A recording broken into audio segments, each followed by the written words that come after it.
দেশব্যাপী নদীনালা, খাল, জলাধার খনন ও পুনর্খনন কর্মসূচির আওতায় ফেনীর দাগনভূঞা উপজেলার ইয়াকুবপুর ইউনিয়নের ৭ কিলোমিটার জুড়ে দাদনার খাল পুনর্খনন কাজের উদ্বোধন করেছেন পরিবেশ, বন ও জলবায়ু পরিবর্তন মন্ত্রণালয়ের মন্ত্রী আব্দুল আউয়াল মিন্টু।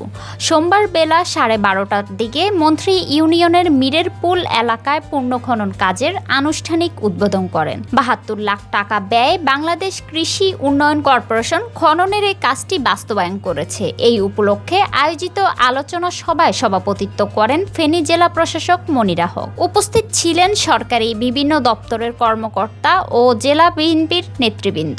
খাল খনন উদ্বোধনকালে মন্ত্রী বলেন, সরকার খাল খননকে অতীব গুরুত্ব দিচ্ছে। প্রতিটি খাল অতি সত্বর সীমানা নির্ধারণ করার পর দখলমুক্ত করা হবে। খালগুলোকে যদি দখলমুক্ত করা যায় তাহলে তা কৃষি অর্থনীতি সহ দেশের সামগ্রিক অর্থনীতিতে ভূমিকা রাখবে।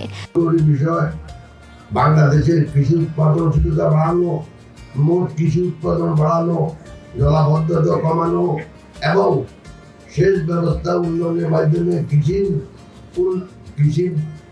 উৎপাদন বাড়ানো, এই সবগুলোর সাথে এবং এই খাল খনন কার্যক্রম জড়িত। অতএব আমি আশা করব যে প্রশাসন যে কাজটা করবে, একই সাথে আমাদের যে নেতৃবৃন্দ আছে তারাও যেন পুরাপুরি সাহায্য সহযোগিতা করে, যাতে করে আমাদের এই খালগুলা খনন করা হয়, যাতে করে জলাবদ্ধতা আমরা কমাইতে পারি, দূষণ কমাইতে পারি এবং সেচ ব্যবস্থার উন্নয়নের মাধ্যমে কৃষি উৎপাদন বাড়াতে পারি।